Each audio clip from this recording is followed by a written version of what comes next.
नमस्कार दोस्तों 1947 में भारत आज़ाद हुआ तो देश के दो टुकड़े हो गए। जिन्ना का कहना था कि भारत एक नहीं बल्कि दो देशों को मिलाकर बना हुआ है, एक है हिंदुस्तान और दूसरा पाकिस्तान। इसे टू नेशन थ्योरी भी कहते हैं। मुस्लिम बहुल इलाकों से पाकिस्तान बना और बाकी बना हिंदुस्तान। जब भारत आज़ाद हुआ तब भारत में लगभग 565 रियासतें थीं। इन रियासतों में अपने अपने राजा राज करते थे। पहले ये रियासतें अंग्रेज़ों के अधीन काम किया करती थी और राजा अपनी रियासत का राजा होते हुए भी बहुत कुछ नहीं कर पाता था। जैसे आपने लगान फिल्म के राजा जी तो देखे होंगे, वे राजा ज़रूर थे पर गांव वालों का लगान माफ़ नहीं कर सकते थे। इस तरह इन 565 रियासतों के राजा अपने अपने क्षेत्र में अंग्रेज़ों के अधीन काम किया करते थे। जब अंग्रेज़ जाने लगे तो जिन हिस्सों पर अंग्रेज़ों का डायरेक्ट कंट्रोल था यानी ब्रिटिश प्रोविंसेस, वो हिस्से सीधे सीधे भारत और पाकिस्तान बन गए। लेकिन जिन हिस्सों पर राजा महाराजा राज किया करते थे, अंग्रेज़ों ने उन्हें चॉइस दी कि वे चाहें तो भारत के साथ या फिर पाकिस्तान के साथ ज्वाइन कर सकते हैं और अगर आज़ाद रहना चाहें तो वो भी कर सकते हैं। अब भारत क्षेत्र में पड़ने वाले 562 रियासतों के राजाओं को तो हमारे होम मिनिस्टर श्री वल्लभ भाई पटेल ने अपने में मिला लिया, लेकिन पेंच फंसा जूनागढ़, हैदराबाद और कश्मीर में। जूनागढ़ और हैदराबाद की रियासत एरिया वाइज भारत में पड़ती थी पर पाकिस्तान से मिलना चाहती थी क्योंकि इन दोनों जगहों के राजा मुस्लिम थे। दूसरी तरफ कश्मीर के राजा थे महाराज हरि सिंह, जो हिंदू राजा थे, पर कश्मीर की आबादी मुसलमानों से भरी हुई थी। कश्मीर में उस समय लगभग 80% मुसलमान रहते थे। अब आप स्थिति समझिए कि राजा हिंदू है, आबादी मुस्लिम है और कश्मीर की सीमा दोनों भारत और पाकिस्तान से लगती है, तो क्या असमंजस की स्थिति रही होगी।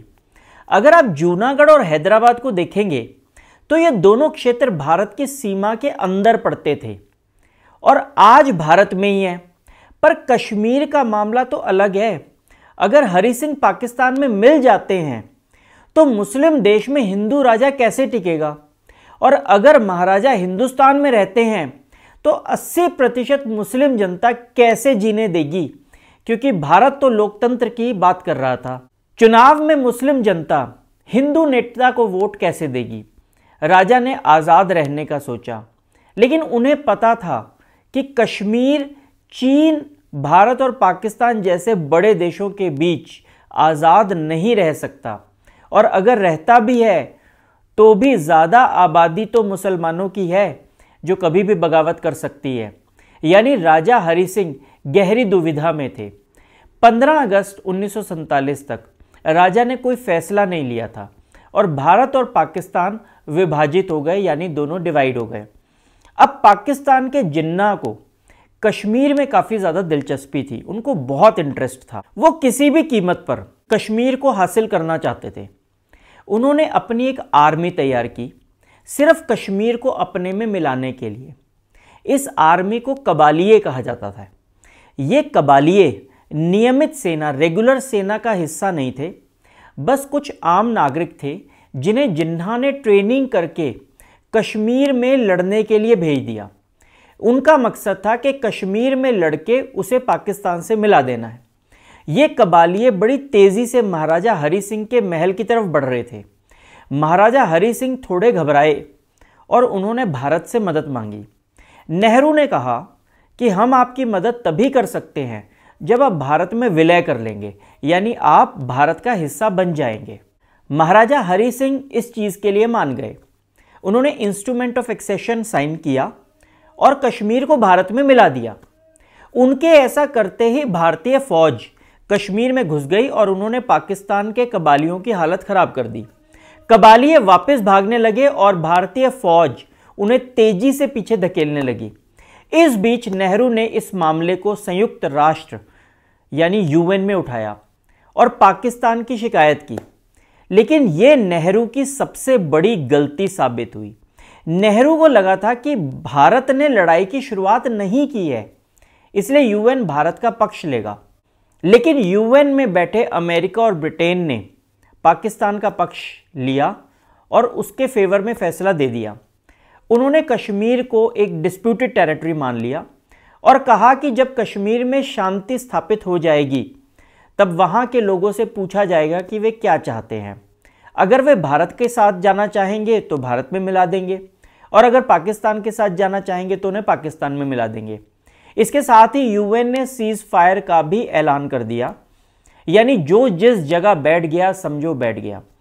जब यूएन का फैसला आया तब तक पाकिस्तान की फौजें पूरी तरह से जम्मू कश्मीर से बाहर नहीं निकली थी।